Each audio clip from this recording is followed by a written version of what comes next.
The harsh laughter cut through the morning air at Fort Bragg like shrapnel. Maya Rodriguez struggled with the heavy ammunition crate, her small frame straining against the 30mm rounds that would soon feed the Apache's lethal cannon. The weight pulled at old injuries, sending familiar sparks of pain through nerve endings that had never quite healed right. "Hey there, sweetheart. Let the real warriors handle this." Captain Brad Patterson's voice boomed across the weapons range, his hand shoving her shoulder hard enough to make her stumble. 4 young Apache pilots in crisp flight suits circled her like predators sensing weakness. The smell of fresh starch and arrogance rolled off them in waves, mixing with the desert morning air and aviation fuel. Logistics personnel aren't authorized to touch warrior equipment. Patterson jabbed his finger at the specialist rank insignia. On Maya's collar, his face twisted with contempt. "Get away from my Apache, now." Maya rose slowly, her hands trembling, not from fear, but from something deeper that she'd buried for 5 long years. She met Patterson's gaze with eyes that held secrets he couldn't begin to fathom. Dark eyes that had seen things these fresh-faced pilots only encountered in their worst nightmares. "I have orders to load all helicopters before 800 hours," she said, her voice coming out rough, like gravel grinding against steel. The morning sun cast long shadows across the range, highlighting the careful way she moved, as if every step required conscious thought. Patterson's laugh was cruel and sharp. He shoved her again, harder this time, the force jarring through her. "Slight frame. I don't give a damn about your orders, princess. This bird belongs to real pilots." They had no idea that every round she touched carried the weight of 12 souls who never made it home. They couldn't know about the unbearable truth of why she alone survived to remember them, or the classified operation that had transformed her from one of the military's elite into a ghost hiding in plain sight.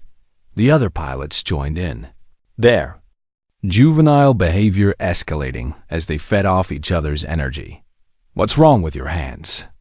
One of them sneered, noticing the slight tremor she couldn't completely hide. "Too much caffeine this morning?" Maya bent to retrieve the spilled ammunition, her movements practiced and efficient, despite the pain that shot through her right shoulder. As her sleeve rolled up, a long, jagged scar became visible on her forearm, pale against her tanned skin. The mark was distinctive, not the clean line of surgery, but the chaotic pattern of metal and fire. "Nice scar."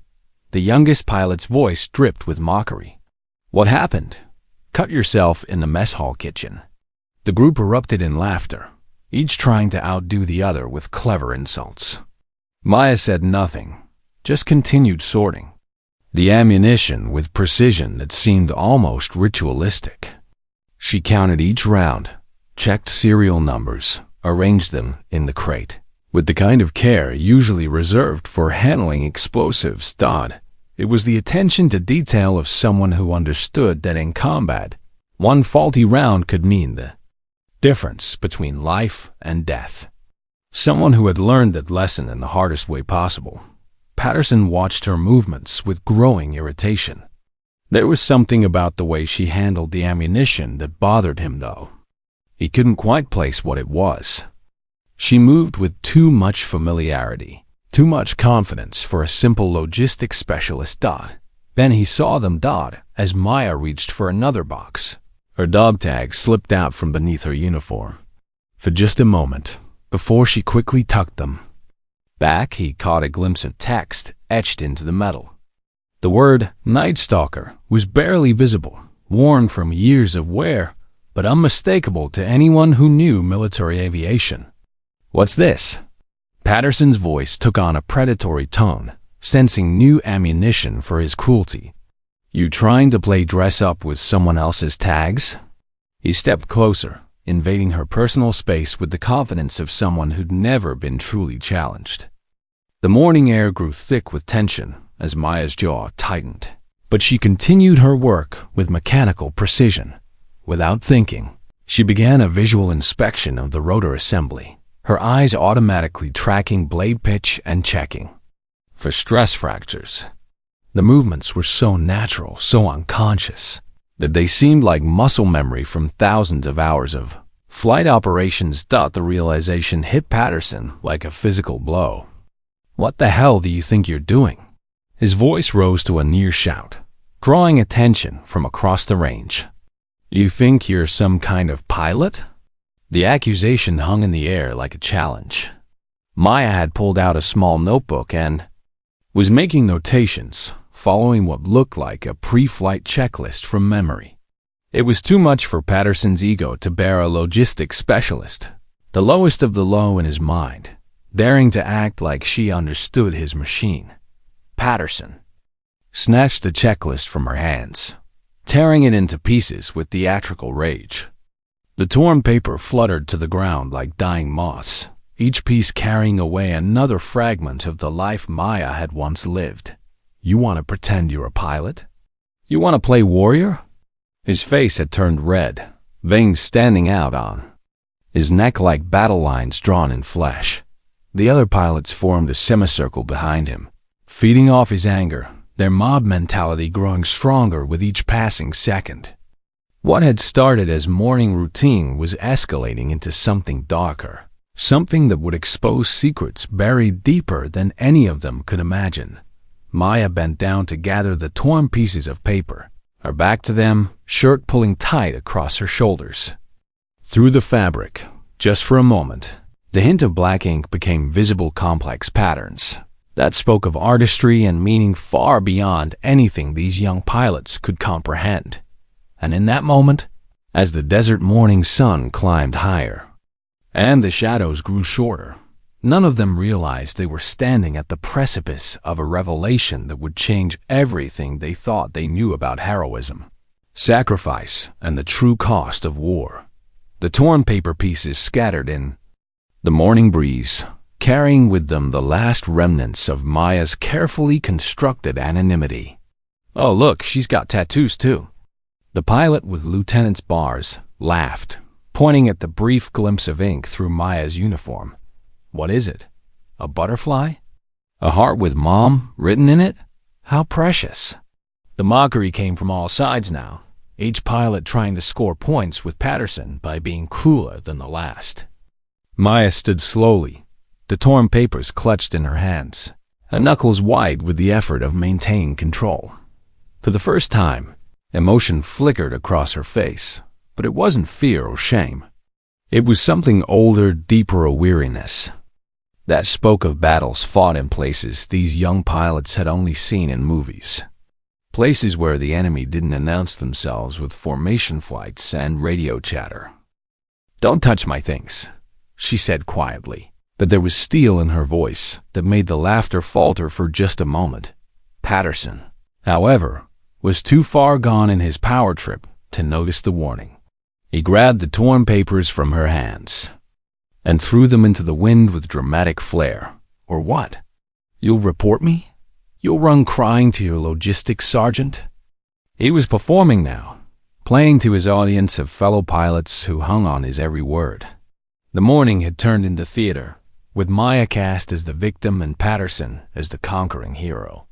Around them, other personnel had begun to notice the commotion, but none dared intervene.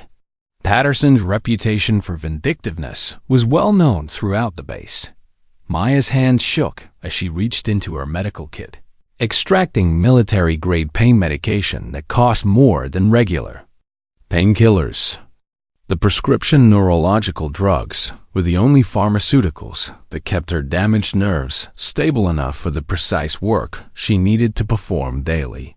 Years of chronic pain had taught her to manage the worst of it, but stress always made everything worse. She dry swallowed 2 pills with practiced efficiency, emotion that spoke of countless mornings, just like this one, fighting through pain that others couldn't see or understand. Patterson's eyes lit up with malicious glee. "Pills too? What's wrong? Can't handle a little physical labor without your drugs?" He shoved her away from the Apache with unnecessary force, his hands rough against her shoulders. "Get away from my bird. You don't deserve to even look at it." Shove was harder than necessary, meant to humiliate as much as move her. Maya stumbled backward, her boot catching on the uneven ground. As she fell, her backpack spilled open, its contents scattering across the dirt, like pieces of a puzzle waiting to be solved. The items that tumbled out told a story the pilots were too blind to read. A worn field manual for the Black Hawk helicopter. Its pages marked and annotated in margins with notes that spoke of real experience. An old flight computer with a cracked screen, but obviously well maintained. The kind of equipment that serious pilots kept as backup done. And then there was the photograph, half burned and carefully preserved. It showed a group of people in flight suits standing in front of a matte black helicopter. Their faces were obscured by fire damage, but their posture spoke of elite training and unbreakable bonds. The aircraft in the background wasn't standard military issue. It bore no visible markings and seemed designed to blend into darkness. Itself, look at this. Patterson picked up the damaged photo, waving it in the air like a trophy. Wannabe pilot carries around pictures of real warriors. What is this? Your fan collection. He examined the photo more closely, his expression shifting from mockery to curiosity despite himself. The helicopter was unlike anything in standard service, and something about the image seemed significant in a way he couldn't quite grasp. That's supposed to be some special ops unit? Patterson's question came out half mocking, half curious. The other pilots gather around to look, their juvenile behavior momentarily forgotten in the face of something that seemed genuinely mysterious. Maya's response was barely audible, forced out through clenched teeth like a confession extracted under torture.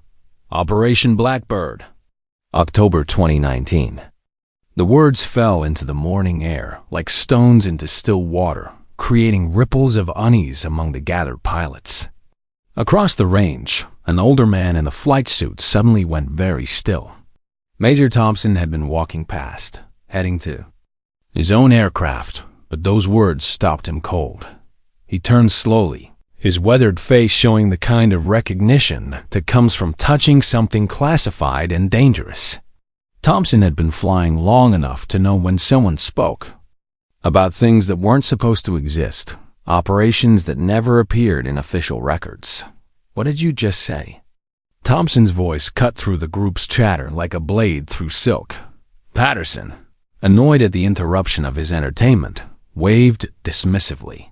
This logistics wannabe is pretending she knows about some operation. Probably saw it in a movie. But Thompson wasn't listening to Patterson anymore. His attention was fixed entirely on Maya, on the way she knelt in the dirt, gathering her scattered possessions with the careful precision of someone handling sacred artifacts. He'd seen that look before, in the eyes of operators who'd been places, and done things that never made it into their official service records. Patterson grabbed Maya by the upper arm, his fingers digging in hard enough to leave bruises. Let me explain something to you, Princess. Real warriors earn their place. We don't pretend. We don't play dress up. And we sure as hell don't let logistics personnel touch our equipment. The shove that followed was violent, intended to hurt, and humiliate in equal measure. Patterson pushed Maya hard into the side of the Apache, the metal edge of an access panel catching her uniform shirt.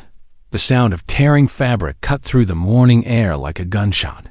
Maya twisted away from the Apache's hull, trying desperately to minimize the damage, but it was too late. The tear ran from her shoulder to mid-back, revealing what she'd spent 5 years hiding from the world.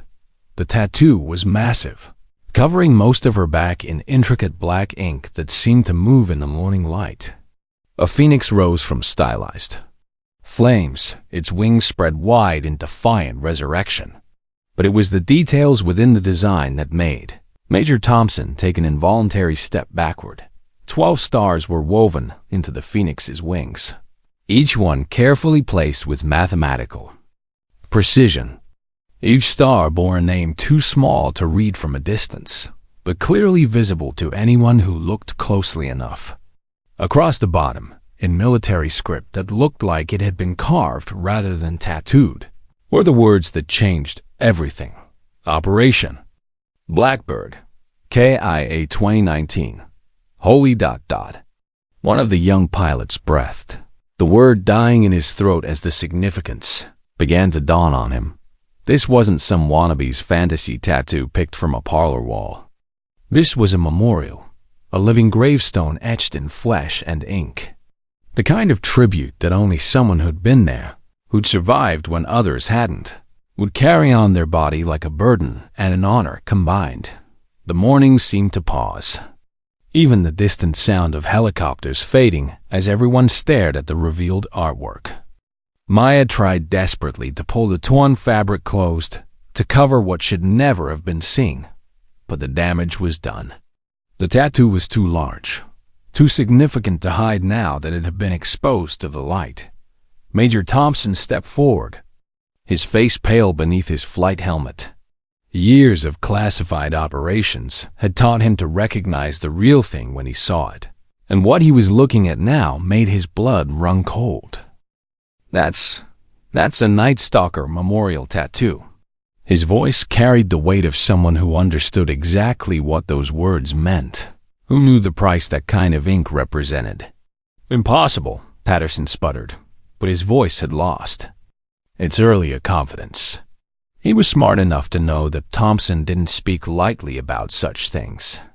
The major had been flying for 20 years, had seen enough classified operations to recognize authentic military artistry when it stood before him. She's just the... But the words died as Thompson raised a hand for silence, his attention completely focused on the intricate memorial covering Maya's back.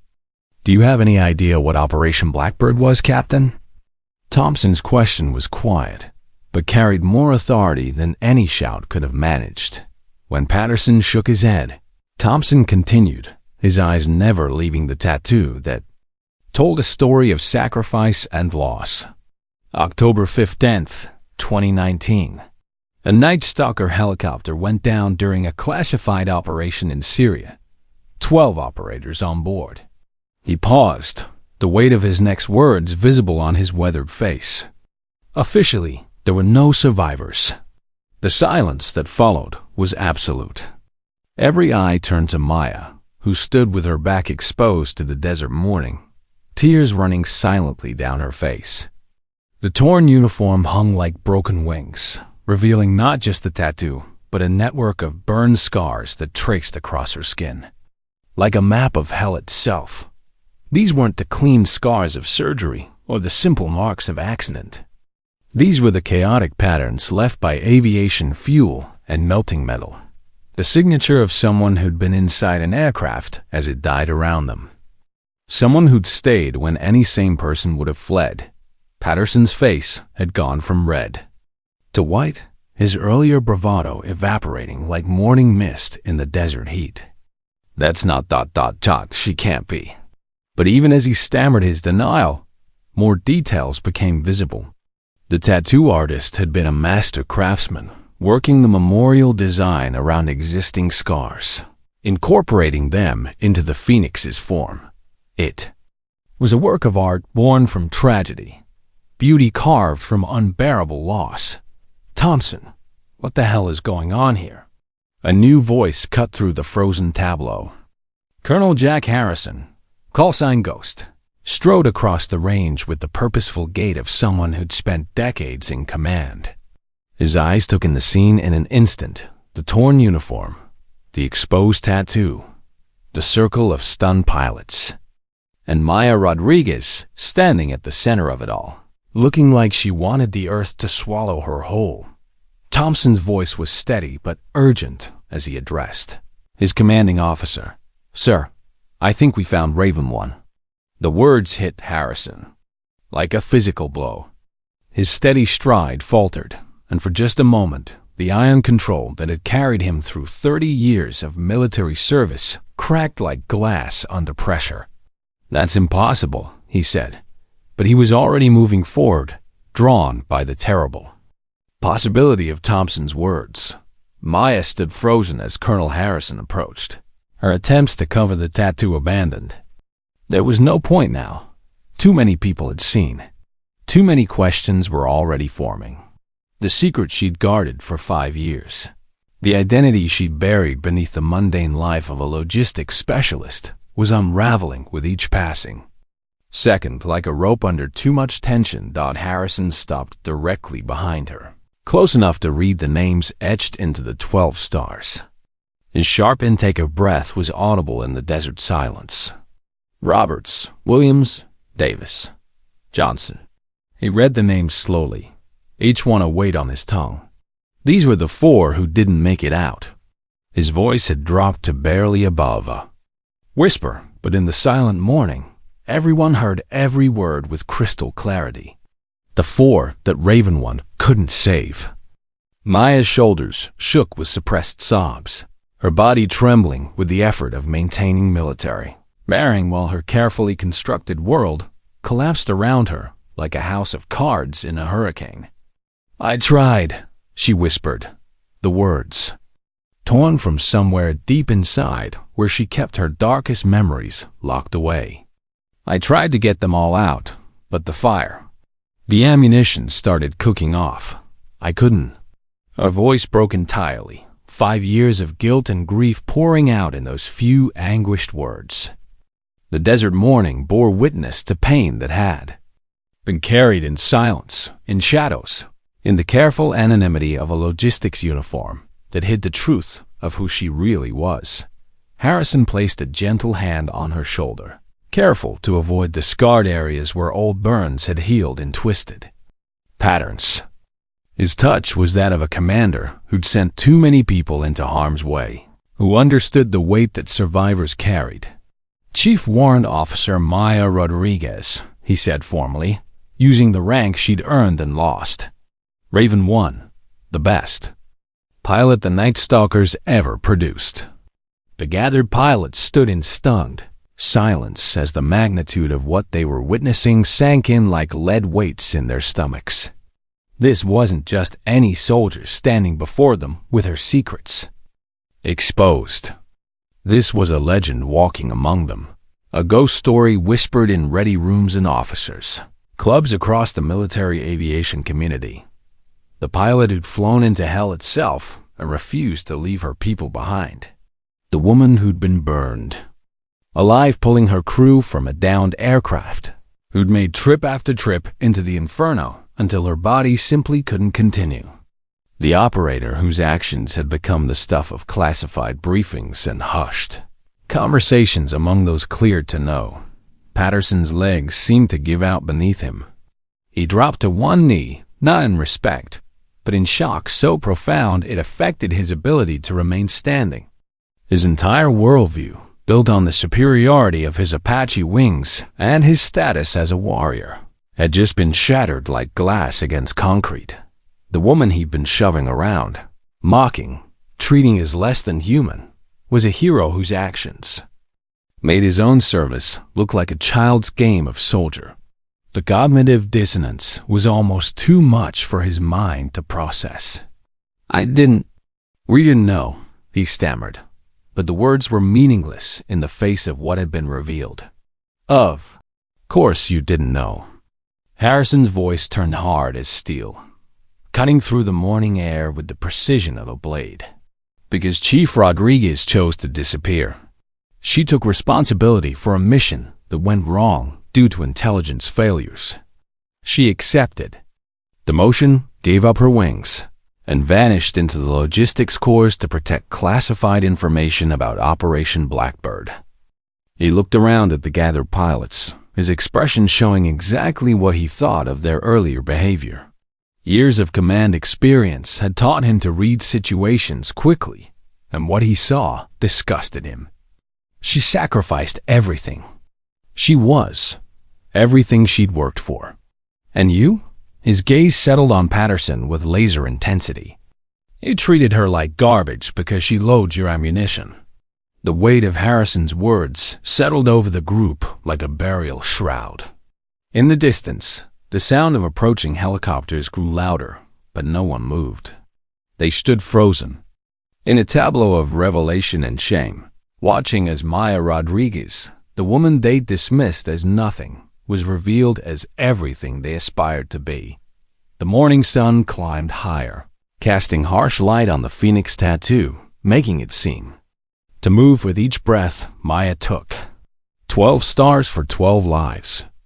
8 saved, 4 lost, and 1 survivor who had chosen to live with the weight rather than accept the glory she'd earned in blood and fire. A small crowd had begun to gather as word spread across the base with the speed that only military gossip could achieve. Phones appeared in hands, though none dared to record openly. What they were witnessing felt too sacred, too raw for casual documentation. An older veteran pushed through the growing crowd, his weathered face streaked with tears that carved channels through desert dust and a lifetime of hard living. His approach was hesitant, respectful, as if he were approaching a shrine rather than a person. "You saved my boy," he said simply, his voice thick with emotion that 5 years hadn't diminished. "Tommy Williams was my son. He wrote me a letter before he died in the hospital 3 days later. Said an angel pulled him from the fire. Said she went back for the others, even though she was bleeding out." He reached out with shaking hands, not quite touching Maya's scarred back, but hovering close enough to feel the heat of her pain. "He lived long enough to say goodbye because of you. Long enough to tell me he wasn't scared at the end because he knew someone cared enough to try." More voices joined his as word spread and understanding dawned. Other family members, fellow veterans who'd heard fragments of the story, people who had been touched by the 8 lives she'd saved, began to form a protective circle around her. Each testimony was another crack in the wall she'd built around herself, another reminder that heroes were measured not by those they couldn't save, but by those they could. Harrison's next words cut through the gathering crowd with surgical precision. "Captain Patterson, you just assaulted a Medal of Honor recipient." The blood drained from Patterson's face so quickly that for a moment it seemed he might faint right there in the desert dust. The sound of approaching vehicles cut through the morning air like thunder rolling across the desert. A convoy of black SUVs roared onto the weapons range, their arrival urgent and official.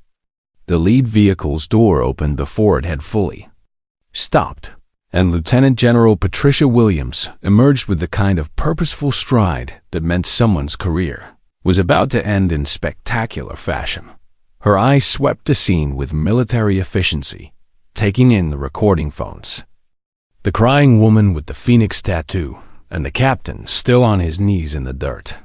Years of command experience had taught her to read situations quickly, and what she saw here made her jaw clench with barely controlled fury. "Colonel Harrison," her voice could have cut steel, report. Harrison's briefing was concise and devastating.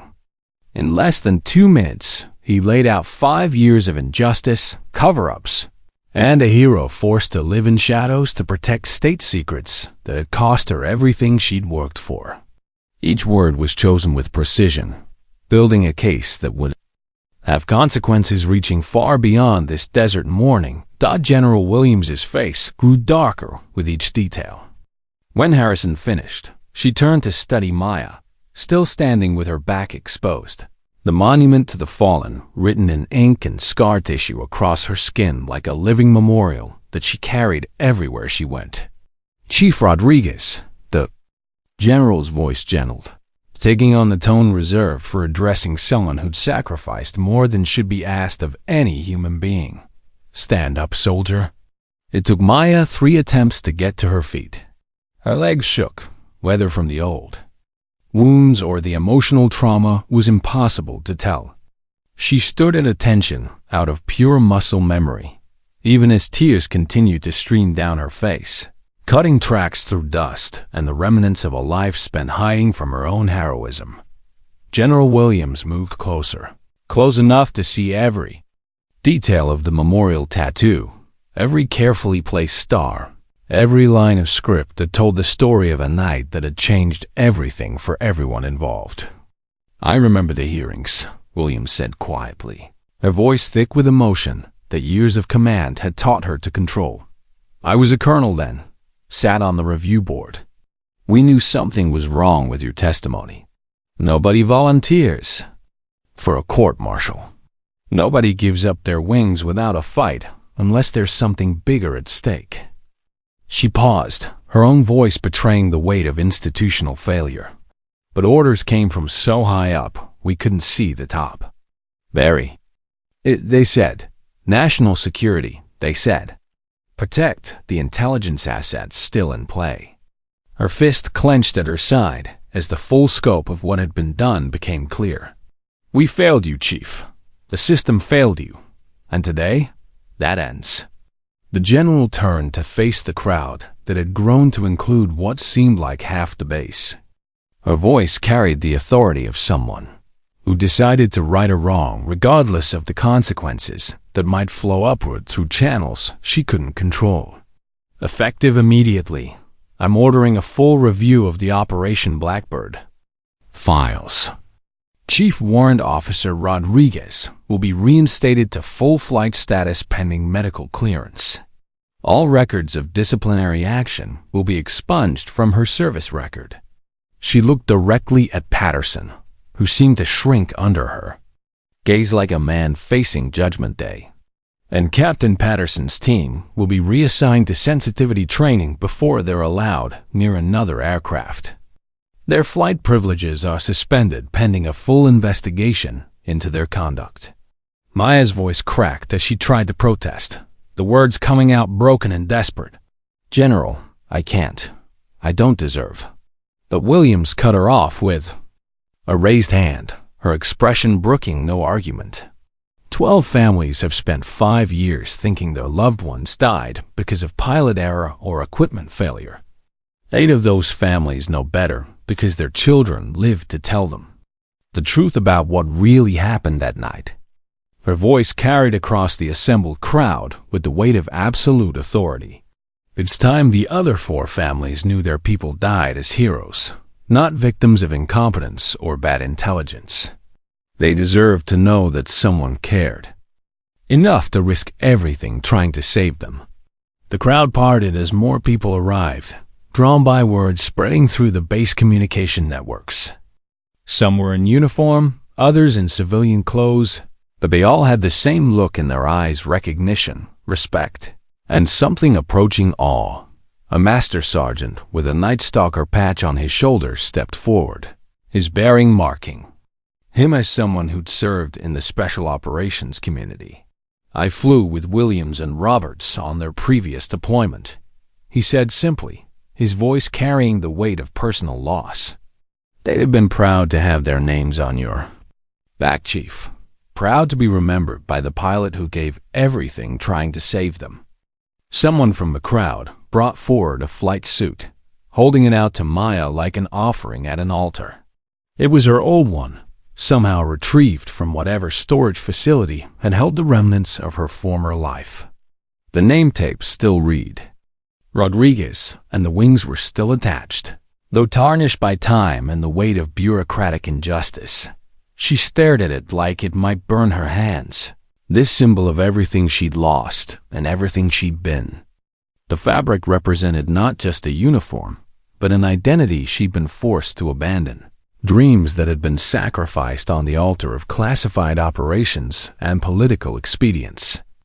Put it on, Harrison said gently, his voice carrying the authority of someone who'd seen too many good people broken by a system that should have protected them. You've been hiding long enough.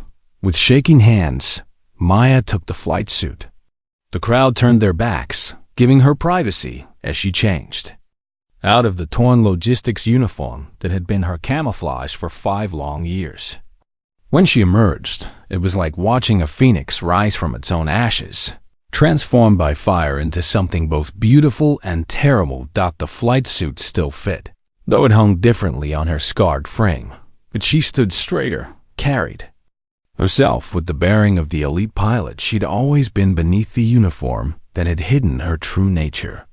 For the first time in 5 years, Maya Rodriguez looked like who she really was instead of who circumstances had forced her to become. As the morning sun climbed higher, casting sharp shadows across the weapons range, Maya found herself standing before the same Apache helicopter where this revelation had begun. But now she approached not as a logistics specialist loading ammunition, but as a pilot remembering what it felt like to have wings instead of chains. Her hand traced the aircraft's skin with the tenderness of a lover's touch, fingers finding familiar curves and angles that spoke to muscle memory buried but never forgotten. The metal was warm under the desert sun, alive with the potential for flight that had once been as natural to her as breathing. "I don't know if I can do it again," she whispered to the machine, her voice barely audible above the desert wind. "The last time I flew, 4 people didn't come home. The last time I trusted my skills, good people died because I wasn't good enough, fast enough, better enough to save them all." Harrison stood beside her, his presence solid and reassuring, like an anchor in a storm that had been raging for 5 years. "8 people did come home," he said quietly, his words carrying the weight of absolute truth. 8 families got to say goodbye because of you. That's what you need to remember, Chief. That's what matters. He pulled out a set of keys, the universal symbol of aircraft authority, metal and responsibility combined in a small package that represented everything Maya had thought she'd lost forever. "This bird needs a check flight before it's cleared for operations. Interested in taking her up?" Maya stared at the keys like they were made of plutonium, dangerous and powerful beyond measure. Flying again meant facing the demons she'd buried beneath layers of logistics paperwork and mundane routine. It meant accepting that she was a pilot, not a failure hiding in the motor pool. The weight of decision pressed down on her like the desert heat, heavy and inescapable. Around them, the crowd had grown larger as word spread through official and unofficial channels. But their presence faded into background noise as Maya wrestled with a choice that would define the rest of her life. Patterson approached one final time, moving carefully like someone approaching a wounded animal that might lash out at any moment. His entire crew stood behind him, their earlier cockiness replaced by something approaching genuine humility born from the ashes of their ignorance. "Chief Rodriguez," he began formally, the words coming out stiff with unaccustomed respect. I was wrong. Wrong about everything. Wrong about who you are. Wrong about what you've done. Wrong about what you deserve." He reached up to his collar, unpinning his own pilot's wings with hands that shook slightly. The gesture was theatrical, but seemed genuine as he held them out to her. "I don't deserve to wear these after what I did today. After how I treated a real warrior who's accomplished more than I ever will." Maya looked at the offered wings, then at the young pilot holding them. His face was streaked with tears that carved channels through dust and shame. The cocky attitude of the morning replaced by something that looked like genuine remorse. "Keep them," she said finally, her voice stronger than it had been all morning. "But remember that they're not what makes you a warrior. It's what you do when everything goes wrong, when people are depending on you, when the easy choice is to save yourself. That's what defines you." She turned away from him but then paused, looking back over her shoulder. "And Captain, next time you see someone you think is beneath you, remember that heroes don't always advertise. Sometimes the most important people are the ones you'd never suspect." The keys felt impossibly heavy in her palm as she closed her fingers around them. 5 years of running from who she'd been, 5 years of hiding from the weight of survival, and the burden of being the one who lived when others died. But maybe it was time to stop running. Maybe it was time to remember how to fly. The Apache waited, patient as only machines can be, ready to lift her back into the sky where she belonged. Around her, the desert morning continued its ancient rhythm. But everything had changed in the space of a few hours. The woman who had loaded ammunition as the sun rose would climb into the pilot's seat as a different person entirely.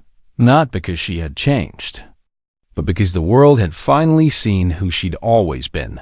Maya Rodriguez, call sign Raven 1, walked around the Apache with the fluid grace of someone born to fly.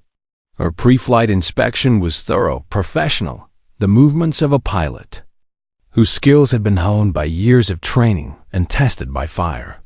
The crowd watched in respectful silence as she prepared to reclaim the sky that had once been her domain. The Apache's engine spooled up with a rising whine that cut through the desert morning like a song of resurrection. Maya sat in the pilot's seat, her hands moving across the controls with muscle memory that 5 years couldn't erase. Every switch, every gauge, every system responded to her touch as if welcoming home a long-lost friend. The collective felt different in her scarred hands, heavier somehow, weighted with the memory of the last time she'd held similar controls. Over Syria, when everything went wrong. Her right hand trembled slightly as she adjusted the cyclic. Nerve damage from the explosion, making precise movements more difficult than they once were. Tower, this is Apache 77, requesting permission for local training flight, she said into her headset, the words feeling strange after years of silence in the cockpit. Apache 77, you are cleared for takeoff. Welcome back, Raven 1. The tower controller's voice carried more than professional courtesy. Word had spread through the base's communication networks with the speed that only military gossip could achieve.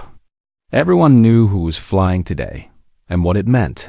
Maya pulled pitch, feeling the familiar sensation as the Apache lifted off the ground. For a moment, as the skids left the earth, she was transported back to that night in Syria, the weight of the aircraft, the sound of the engines, the terrible knowledge that people were depending on her to bring them home safely. Her breathing became rapid, shallow. The phantom smell of aviation fuel and burning metal filled her nostrils. The controls felt slippery in her sweating palms as memories threatened to overwhelm the present moment. Then Harrison's voice crackled through the radio, calm and steady. How's she flying, Chief? The simple question anchored her to the present, reminded her that this wasn't Syria. This was Fort Bragg in daylight, with clear skies and no enemy fire. This was a training flight, not a combat rescue mission that would end in flames and loss. She flies like a dream, sir, Maya responded, her voice gaining strength as the Apache climbed into the blue desert sky. All systems normal. Below her, the base spread out like a miniature model. People gathered on the flight line watching her return to the element where she belonged. Some held phones, recording history in the making. Others simply stood in respectful silence, witnessing the resurrection of a legend they'd thought was lost forever. The Apache responded to her commands like an extension of her will, banking smoothly through turns that tested her muscle memory and coordination. Each maneuver was flawless, despite the years away from the cockpit. Some skills, once learned at the highest level, never truly fade. They simply wait beneath the surface for the right moment to emerge. Beautiful flying, Chief, came another voice over the radio. Major Thompson, watching from the ground, his own combat experience allowing him to appreciate the artistry of what he was witnessing. You still have it. But Maya was fighting her own battle in the cockpit, wrestling with ghosts that rose with the altitude. Every control input brought back memories of that night, the weight of the collective as she fought to keep a damaged aircraft in the air, the sound of small arms, fire pinging off the fuselage, the desperate radio calls from her crew as the situation deteriorated beyond anyone's ability to control. She put the Apache through a series of increasingly complex maneuvers, each one a test of skills that had been forged in the crucible of special operations. The aircraft danced through the sky with a precision that spoke of thousands of hours of training and real-world experience that most pilots could only dream of. On the ground, Patterson watched with growing understanding of just how badly he had misjudged the woman he'd tormented that morning. This wasn't just competent flying. This was artistry at the highest level, the kind of skill that took decades to develop and could only be maintained by someone who lived and breathed aviation. Control, Apache 77 requesting permission. To demonstrate tactical flight procedures, Maya's voice came over the radio, stronger now, more confident with each passing minute in the air. Permission granted, 77. You have the range. What followed was a display of flying that brought the entire base to a standstill. Maya put the Apache through maneuvers that pushed both machine and pilot to their limits nap of the earth. Flying that skimmed the desert floor, aggressive banks and climbs that tested G-force tolerance, precision hovering that demonstrated control measured in inches rather than feet. Each movement was a statement, a declaration that Maya Rodriguez was not just a logistics specialist who'd gotten lucky once. She was a pilot in the truest sense of the word, someone who could make a machine weighing thousands of pounds dance like a hummingbird in flight. The radio crackled with voices from across the base as word spread and more aircraft controllers, pilots, and ground personnel tuned in to witness something they'd never see again. A legend returning to her natural element after years of forced exile.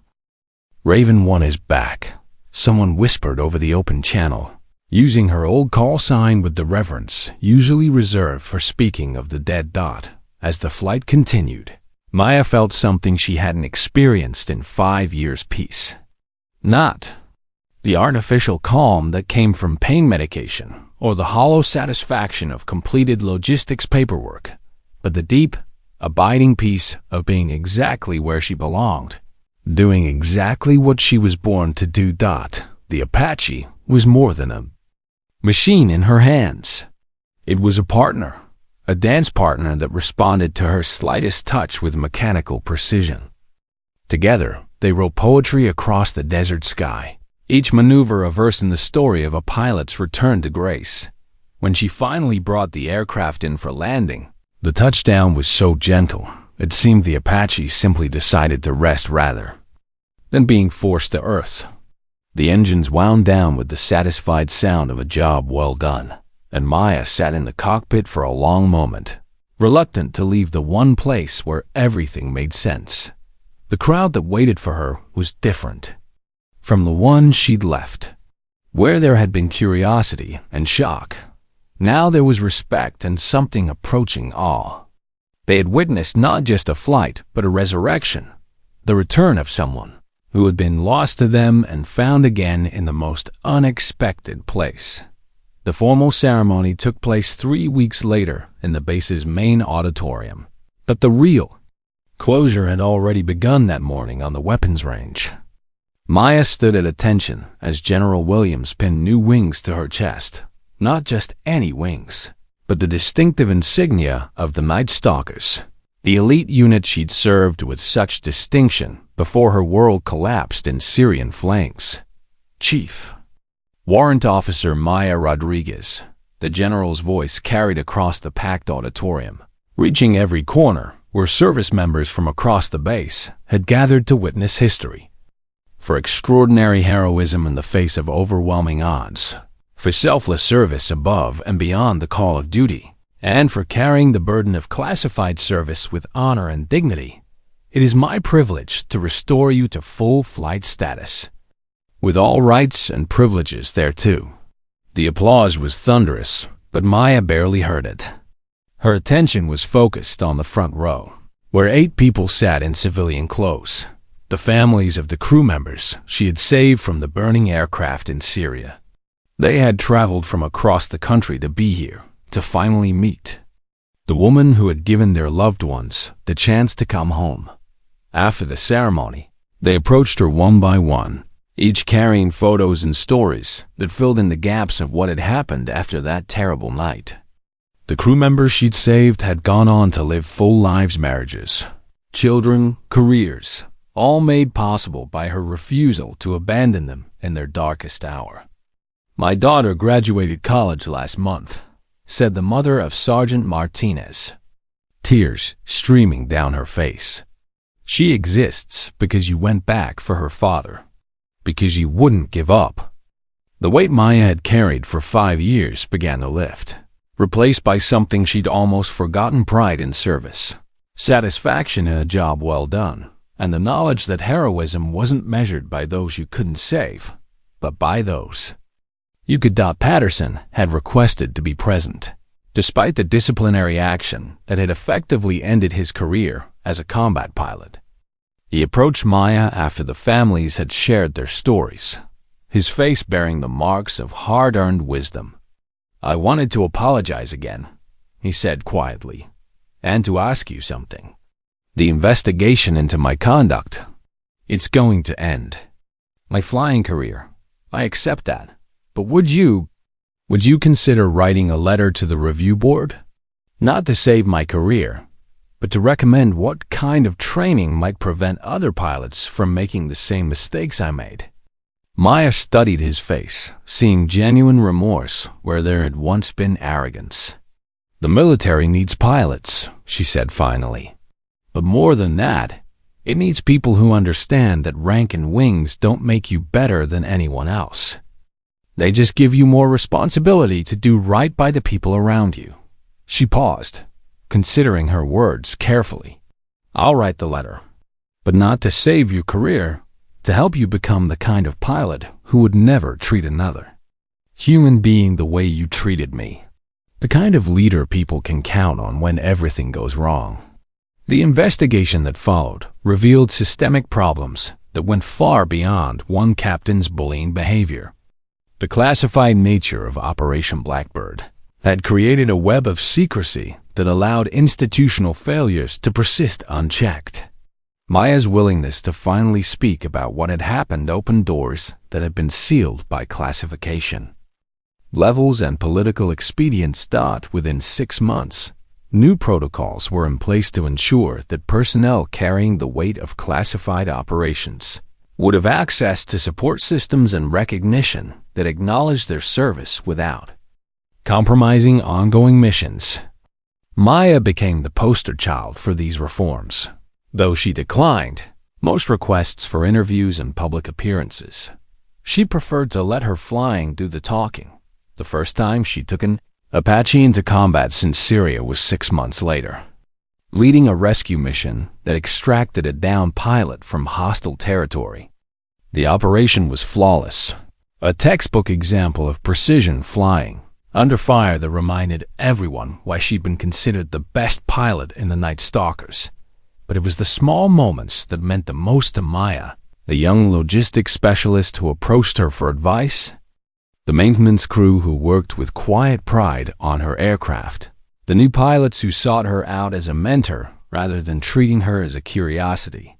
1 year after the morning that changed everything, Maya stood once again on the weapons range at Fort Bragg. This time, she was training new pilots, teaching them not just how to fly, but how to lead, how to treat their fellow service members with respect, and how to understand that heroism came in many forms. "The aircraft is just metal and engines," she told her students as they prepared for their first flights. "What makes it special is the people who fly it and the people who support it. Never forget that every person you meet might be carrying a story you can't imagine. Treat them accordingly." The Phoenix tattoo was still there, still carried the names of 12 souls who had flown into hell on a classified mission. But now it represented something different, not just loss and guilt, but the understanding that from the ashes of tragedy, something beautiful and strong could rise again. Maya Rodriguez, call sign Raven One, had learned to fly again in more ways than one. And in doing so, she reminded everyone around her that heroes don't always look like what we expect them to be. Sometimes they're the quiet person in the corner, carrying burdens we can't see, waiting for someone to recognize the strength it takes to keep going when everything falls apart.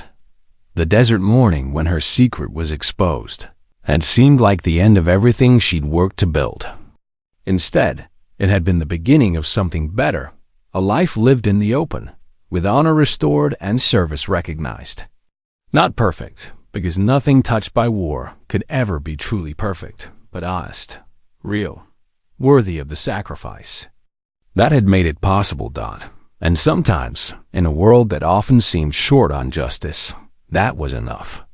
More than enough. It was everything. The story of the logistics specialist who was really a hero spread through military circles and beyond, becoming the kind of tale that people shared when they wanted to remind others that you never know who you're really dealing with, that the person loading ammunition, checking inventory, or performing the 1,000 mundane tasks that keep the military functioning might be someone who was already given more than you can imagine. Maya's story became a reminder that heroism isn't always loud or obvious. Sometimes it's quiet, carried in tattoos hidden beneath uniforms, in scars covered by long sleeves, in the choice to serve with dignity even when the world doesn't recognize your worth. And sometimes, just sometimes, the truth finds a way to emerge into the light, transforming both the hero who carried it and everyone who witnesses its revelation. The morning on the weapons range had been about more than one woman's story. It had been about the kind of society and military we choose to create, the values we uphold, and the recognition that strength comes in many forms. Maya Rodriguez had taught them all that lesson, not through speeches or ceremonies, but by simply being who she was when everything else was stripped away. A pilot, a hero, a human being worthy of respect, Dot. And that, in the end, was the most important lesson of all, Dot. If you enjoyed this story, don't forget to hit the subscribe button and become a part of our Everyday Life Stories community. Where are you watching from? Drop a comment below. We love hearing from our amazing viewers around the world. Maya's incredible journey from hidden hero to recognized warrior reminds us that everyone has a story worth knowing. Have you ever encountered someone who turned out to be far more than they appeared? Maybe a coworker with hidden talents, or a quiet neighbor with an extraordinary past. Share your own stories of unexpected heroes in the comments below. Your support means everything to us and helps us continue bringing these powerful tales of courage, justice, and human resilience to light. Thank you for being part of our community. And remember, you never know who the real hero in the room might be.